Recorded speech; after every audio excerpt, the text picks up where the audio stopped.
Yeah, well, it's cool, like, if you go, it's kind of cool to see the White House because,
Microphone check, microphone check, microphone check. I am testing and checking the microphone for, I believe, caption? Is that what I'm, yeah, for Brandon or for whoever wants to listen to me. I have really nothing to say today. I'm good? Already? Oh, okay, cool. Um, who else needs a mic check? No one? So I'm good? You don't need me anymore? No? Okay.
Q&A microphone for captioning or whoever wants to hear me. Check 1 2 1 1 2 2 2 2. You can't hear me? What? What? I hear nothing. Checkity check check check. Why am I hearing these voices in my head? Check 1 2 2 2 2 2. Hey hey hey. Checkity check check check check. And yeah, it's oh no, it's for static. Uh, okay, 1 2 3 4 5 6 7 8 9 10. You hear static?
All right, this is the Q&A microphone again. Checkity, check, check, check. Any static? No, no, no. Yes, good. Already good.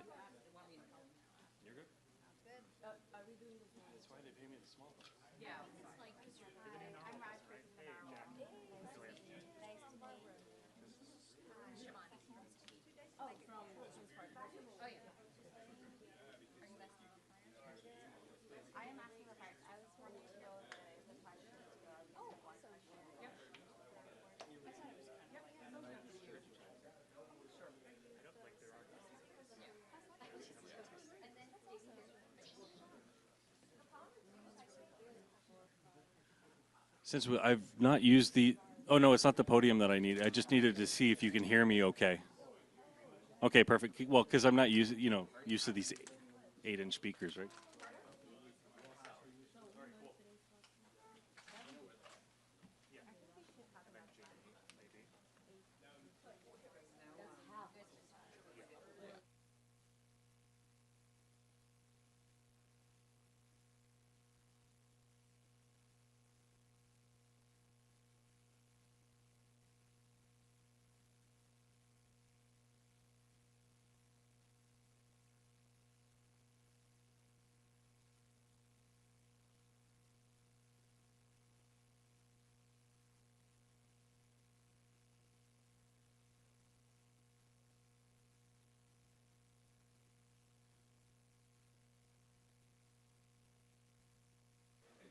Albert. Really? So I'm just wondering, have you guys? Nope, absolutely not. Ah. Yeah, you hear me okay? Okay, good. Are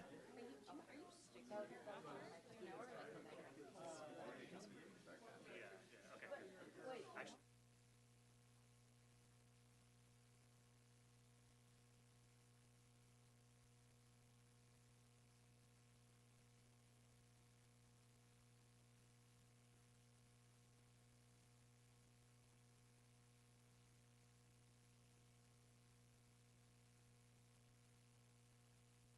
like the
Check 1, 2. Mic check. Check it in, testing. You good? Okay. Oh, it looks like maybe camera wants to double check theirs or get a focus or something. I'll try to hold still. Focus, perfect, thank you. You're welcome. Okay.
Well, good morning. I want to start by thanking everyone on the ground and in the air across Northern Ontario right now, fighting to protect our communities from the ongoing forest fires. That includes the fire crews, pilots, local and provincial police, Canadian Armed Forces, technicians, and all the other support staff who are working around the clock to keep people safe. I also want to acknowledge and thank Ministers Dunlop and Harris, Deputy Ministers Pegg and Vanderdoom, and all the staff at the Ministry of Natural Resources and Ministry of Emergency Preparedness and Response, including everyone here at the Provincial Emergency Operations Center for their work coordinating our efforts. Here's the current situation. There are 191 active wildland fires across Ontario as of this morning, and those numbers are changing rapidly. And of those, 81 are considered not under control, 88 are being observed, 11 are being held, and 11 are under control. There are 10 communities that have already been evacuated or have evacuations underway, and 4 more communities are under warning or preparing for possible evacuations. Evacuees are being hosted in Thunder Bay, Cornora, Fort Frances, Lac Seul, Sioux Lookout, Sudbury, Red Lake, Niagara Falls, and Toronto. I want to thank each of these communities and all the organizations who are assisting in this process for the compassion they've shown in stepping up to support their fellow Ontarians in their time of need. To support these communities, our government is working collaboratively across ministries and with a range of external partners to establish supports for people evacuating. This includes transportation, accommodation, food, and registration services. We're also providing support with air purifiers and air scrubbers to help communities remain in place. My message to all those who have been forced to evacuate is very simple. Our government stands with you and will always have your backs. As of this morning, more than 150 fire crews are on the ground. And in the last few days, the number of water bombers and helicopters deployed and operating has risen to over 80. And an additional 39 aircraft are ready to be deployed to the highest needs area. I want to acknowledge the incredible support we're already receiving from the governments of Alberta and the Yukon, who have crews on the ground in Ontario right now supporting our efforts. On Wednesday, we also requested that the federal government, including the Canadian Armed Forces, be prepared to rapidly deploy federal resources to support the evacuations taking place now and any that may become necessary. Yesterday, we received confirmation from the Federal Minister of Emergency Management that the federal government is ready to support as necessary. I want to thank the Canadian Armed Forces and the OPP for their heroic work to date, including their involvement in a search and rescue of campers trapped near wildfires in Northern Ontario. Ontario Corps is also ready to deploy, and we have reached out to impacted municipalities to see where it can be most effective. For real-time updates on the most recent status of fires and evacuation notices, you can visit ontario.ca/forest fires or call 211, who have added more frontline capacity so they can respond to non-urgent calls 24 hours a day in more than 150 languages and provide up-to-date information to help impacted Ontarians. I want to reiterate, my tongue's getting tied here, reiterate that our government will not spare a single penny to protect communities and keep people safe. Since 2018, we've spent nearly $1.5 billion on wildland firefighting, more than doubling annual base funding from $70 million when we took office to $150 million today. That base funding ensures that firefighters, aircraft, and equipment are in place before fire season begins. But that isn't where the funding ends. Firefighting is based on need, so while the base budget is $150 million, every year we spend significantly more than that. For instance, last year the base budget was $135 million, but the actual spending was more than double that at $271 million. What I find despicable and disgusting, that opposition would politicize the amount of money being spent and going out there and putting false information out. And it's inaccurate, it's untruthful. In a time of a crisis, all levels of government need to come together, no matter if you're opposition or not. But to go out there and try to scare people and put out blatant lies about the amount is spent is absolutely disgusting on their behalf. Ahead of this fire season, we added 68 new permanent positions on top of the 100 positions we added last year. We increased compensation for wildland firefighters, pilots, aircraft maintenance, engineers, and other critical frontline staff, so we can continue to recruit and retain the dedicated professionals we need to keep Ontario safe. We're also strengthening our fleet of firefighting aircraft by investing $650 million, which is the largest purchase in Ontario and Canadian history, to purchase 5 new helicopters and 6 new water bombers. We will not put a price on the safety of our communities, and I mean it when I say that we will spare no expense. I'll repeat that, spare no expense, like we have year after year after year. Once again, I want to thank the brave men and women who are working around the clock to fight these fires and protect our northern communities. And I want to assure them that we will have their backs no matter what. Thank you, and may God bless the people of Ontario. We will now take questions from the media. Media can come to the microphone and state their name and outlet. Just a reminder, the format is 1 question and 1 follow-up. First question. Hi, Lane Harrison, CBC News.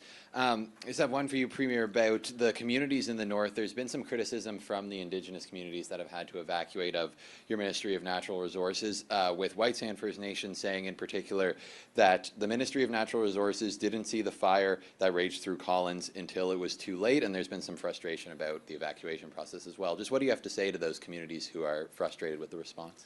Well, before I pass it over to the minister, we are throwing every single resource we can.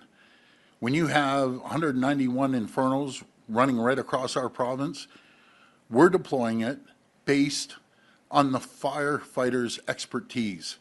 We aren't the experts, they're the experts. And if they find there's one area that's burning out of control for one reason or another, we're going to listen to them. We don't direct our police, we don't direct our firefighters. We're there to support them any which way we can. I've talked to a number of chiefs and telling them that we're there to support them. But what's a miracle that no one's lost their lives? Because the incredible work our frontline firefighters, OPP, paramedics are doing an incredible job, our Canadian Armed Forces, no one has lost their lives, and thank God. I'll pass it over to the minister. Well, thanks very much, Premier. In regards to what's happened over the last 72 hours, it's obviously been very difficult. When we're looking at these fires specifically, how they started, how they spawned, and just sort of looking at Collins just to sort of directly address your question.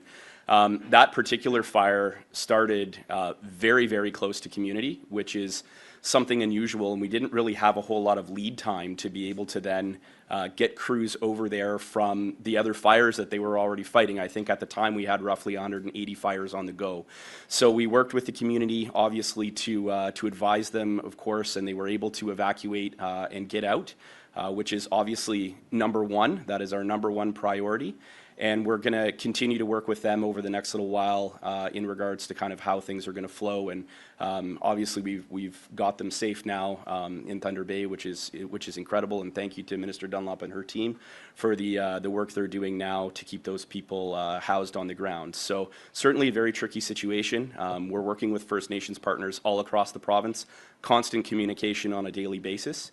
Not just obviously First Nations, but also unorganized townships and municipalities as we deal with a pretty troubled time. Hi, Premier. Alyssa Mendez with the Canadian Press. It seems like most, if not all, of the First Nations communities that have been evacuated have been under self-evacuation orders. Why have those not come from the provincial government, and what are the criteria for ordering wildfire evacuations? Mike, do you want to take that one, or? Yeah. So when we move forward with evacuations, there's a few different ways that it works. Communities, of course, are more than welcome to self-evacuate if it makes sense for them. Often, usually what will happen first is they try to get vulnerable people out of communities. So folks with health issues, seniors, mobility issues, they're generally the folks that we try and get out first. So there's a couple of different ways that happens. They can either self-evacuate. They can work with the Ministry of Natural Resources and, of course, with the Ministry of Emergency Preparedness and Response. There's also federal government implications as well as we move forward with those evacuations. So those are sort of the order of operations. Once we know that fire is getting close to a community, we will, depending on where they are, sometimes the OPP will put an evacuation order in place. Sometimes the Ministry of Natural Resources provincially will put an evacuation order in place. And at that point, of course, we would work with community to be able to either evacuate them using planes. We have some Dash 8 planes that are available to land on smaller airstrips across the province. And then we also do have a contracted Boeing 737 that's able to move larger amounts of people should we need to do that. Through Minister Dunlop as well, we now have the ability to leverage the Canadian Armed Forces, which is wonderful to have. And I don't know, Minister, if maybe you want to come up and just explain a little bit about how that relationship with the Canadian Forces works from this point forward now that we've signed that agreement. Well, thank you, Minister. I also want to touch on the evacuations, considering we're here at the Provincial Emergency Operations Center. There's coordinated calls every day, not just once a day, it's throughout the day, depending on the situation and the crisis at hand. And that includes members of the Chief and Council, as well as relevant ministries, Indigenous Services Canada for dealing with the First Nation community, our folks here at the Provincial Emergency Operations Center, as well as field officers who are on the ground. So as we mentioned earlier, we have evacuees in many host cities right now and working very closely with those folks. I was in touch with my federal counterpart for the last week, just letting her know that there may be a request for assistance coming. And you saw that letter go out a couple of days ago, and they responded promptly as well. So that just gives us, under normal situations, it's a 48-hour request. I can tell you last year when we had to request assistance, it did happen much quicker as well. But this is just another tool in the toolbox that if we need that assistance, they're able to come in. But it's a lot of coordination around the table.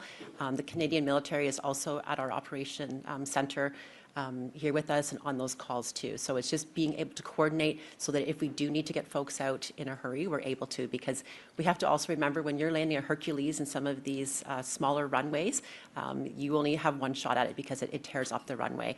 So we have to ensure that we're prepared to go if we need to call for that assistance. Hey, Premier Barbara with QP Briefing. I do want to ask about Stan Show's resignation this morning. He was not the only MPP in cabinet to abuse the expense privilege. There were 11 other cabinet members on this list, including your nephew, Michael Ford. Should they all resign as well, or what other kind of penalty you think would be well suited for them besides paying the expenses back? Well, as I said yesterday and the day before, it's unacceptable. It's not how we operate. We have to be prudent fiscal managers. Stan did the right thing, and he handed in his resignation as cabinet, and it's just unacceptable. And they're paying back every single penny of it. But what about the others?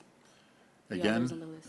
I've made it very clear to our entire caucus, it's unacceptable, and we just aren't going to tolerate it.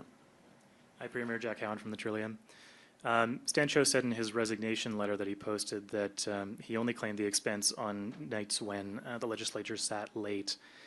In December 2025, he claimed more than $6,000 under the exemption, but no sitting went past 6:31 p.m. that month. So how do you explain that? As I mentioned, it's unacceptable. It's not tolerated, and Stan did the right thing. Will you be taking a look at any other expenses claimed by your caucus, given the abuses of this exemption? Well, every single person is going to pay back every single penny. Rajpreet Sahota, the Narwhal.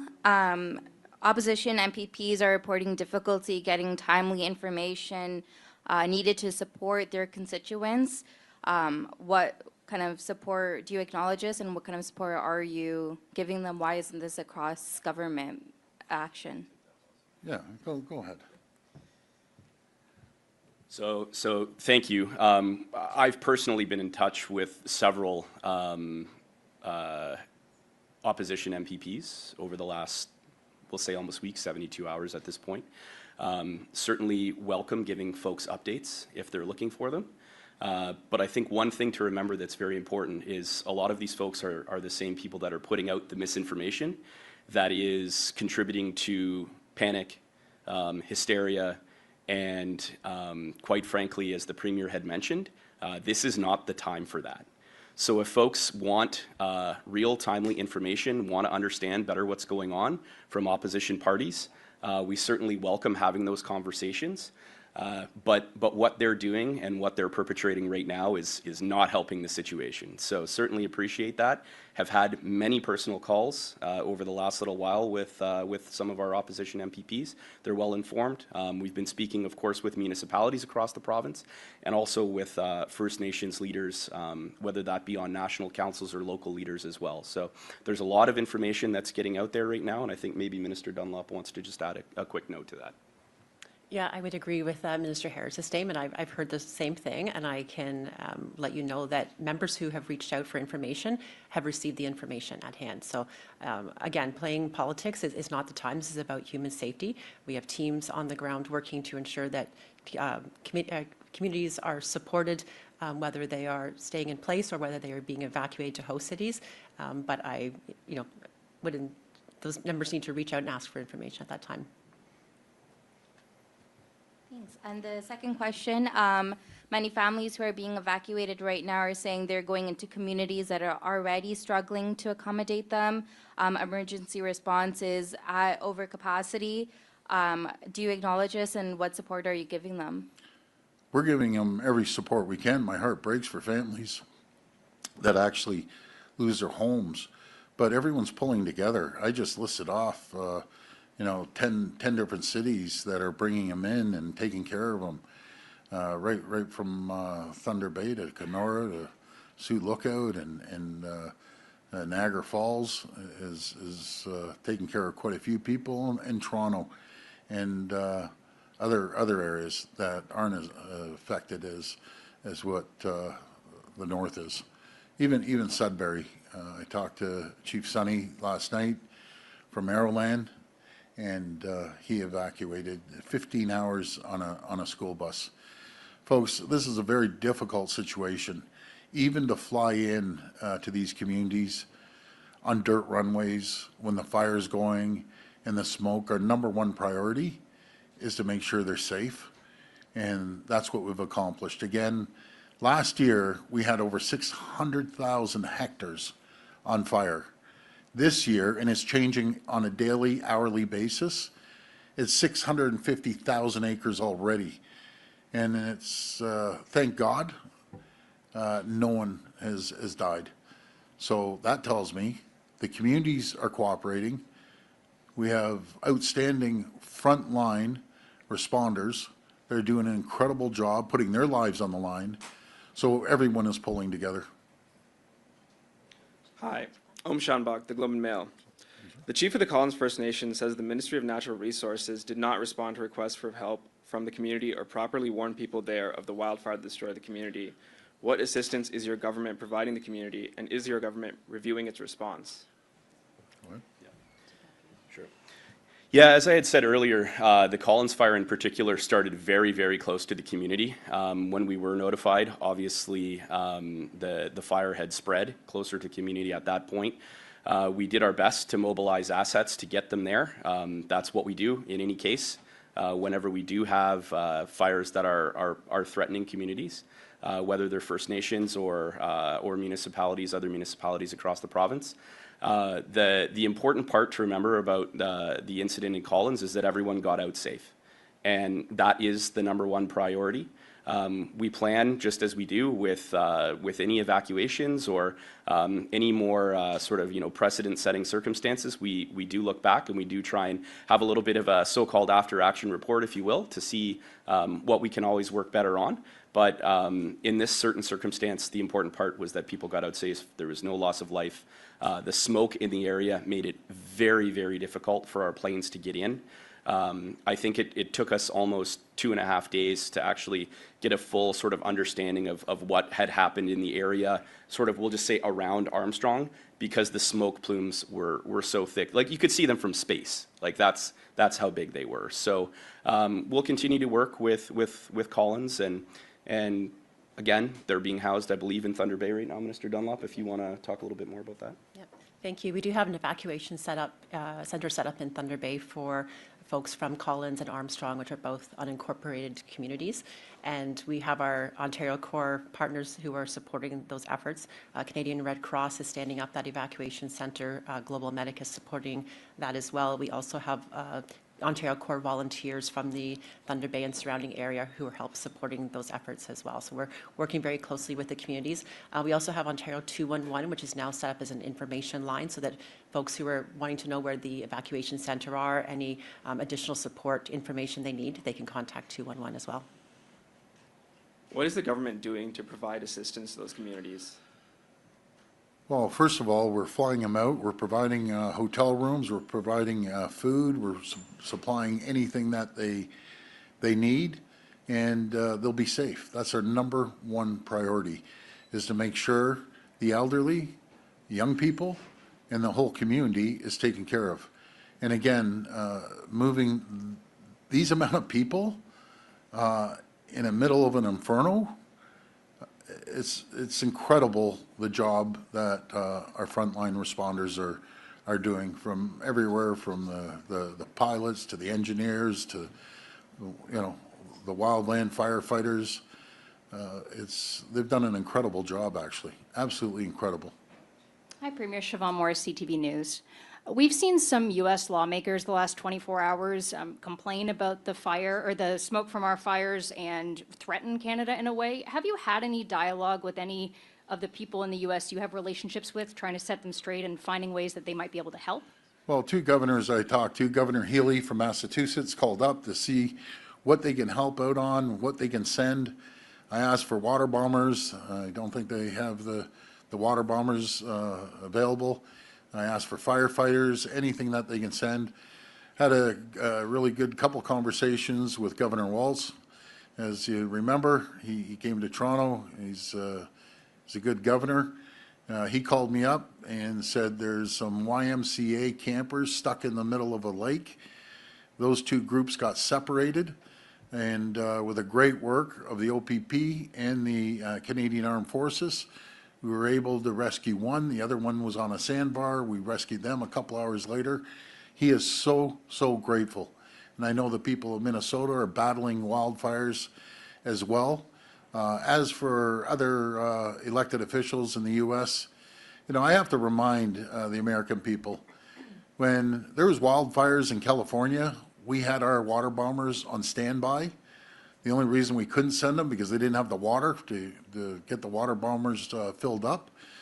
When the hurricanes happened, just I think it was last year down in Georgia, North Carolina, we sent our linemen down there to reconnect. We sent resources, we sent everything. So, you know, a good neighbor, and I truly believe the Americans are good neighbors. If there's some politicians out there chirping away, well, maybe what you should do rather than complain is send support, send help, because we have done the exact same thing for our American friends, and that's what you're supposed to do. So those are my comments. And back on the subject of MPP expenses, are you now trusting your members to obey the rules as they are, or will you be doing some sort of wholesale review and checking that they are? Well, again, we're changing that policy, and they know how upset I was, and we're going to move forward, and there has to be accountability, and we don't operate that way. That's not in our DNA. So again, we're moving forward. Everyone's paying back every single penny. Okay, Shauna Hunt, City News. This question is for Minister Harris. We did speak to the Chief of Collins First Nation, and she said that calls went unanswered to the government and the ministry, and it was a CN rail worker who was also a friend who alerted them to a fire saying, it's on your back door, you gotta go. And that is when they evacuated, and really within a matter of minutes of the fire being on top of them. So can you just be more direct in your answer? Did the ministry, did the government in any way alert this community to this fire that burnt their Yeah, homes to the ground? so this is exactly my point, is that we're fighting, I think at the time, somewhere in the neighborhood of 163, I think, fires in the province at that point. It's almost impossible. It is impossible to be everywhere and to see everything. So what had happened is that fire indeed started very, very close to the community. We were all sort of, working in concert, in partnership at the time to see what was going to be possible, how we could get people out. And at the end of the day, the decision was made to evacuate, of course, in boats. I think everybody's seen the pictures that have circulated online. Self-evacuate. Yes, self-evacuated, absolutely self-evacuated. There are many communities that self-evacuate. But when a fire is that close and spreads that quickly, it was spreading at a rate of 4 kilometers per hour, which is unheard of when it comes to fires. We have not seen fire behavior like this. I believe the fire started, and I don't want to say, don't quote me on this, but I think it was about only 15 kilometers from town. So if you can imagine, from the time the fire was spotted to the time it was essentially on top of everybody, it was only within a couple of hours. So we did our best. Like I said, we're fighting 150, 160, 170 fires at the time across the province. So we'll continue to work with Collins to look at what's going to happen as we move forward in the future. But again, as the Premier said, I've said, as Minister Dunlop have said, public safety is the #1 priority, and we will spare no expense. We will have every conversation that needs to be had as we move forward to deal with these situations. They're very, very difficult situations. Okay, just a quick follow-up. I know that some evacuees have been flown to Toronto and you said Niagara region. How many people is Toronto taking in? And or how many are here now and how many more are expected? Yeah, maybe you can give the exact numbers. I don't think we have the numbers broken down. When I talked to Chief Sonny, he evacuated to Sudbury. Again, everyone's filling in where they can, so maybe you might have the exact number. No, I don't have the exact number in front of me. Toronto has put up their hand and offered to take evacuees. We were looking at the Mississauga area. I think what's important to remember is when we're looking at host cities is the adequate health services in the area, because we want to provide wraparound supports while people are here. So having adequate health care in the area, as well as social service supports as well. So that's the important things when we're looking at some of the communities that people are saying are exhausted right now. It is a lot on the community, but to have those adequate services there are still our primary. So we're looking at some of the northern communities. You said Niagara Falls as well. We have communities coming to us, putting their hand up, offering to help out. Again, doing some investigation. That's very kind, and I thank those communities for doing that. But we want to ensure that adequate care and supports are there for people during that time, because this is not a short-term thing, right? People aren't in for a week and back home again because they don't know what they're going back to. Sometimes it can be several months. We want to ensure that the services are there and those people are supported during that difficult time. And I just want to mention, the minister, both of them are doing an incredible job. The Ontario Corps, that's where they come into a big play, is after, you know, these wildfires are gone, they'll be in there supporting them on cleanup, on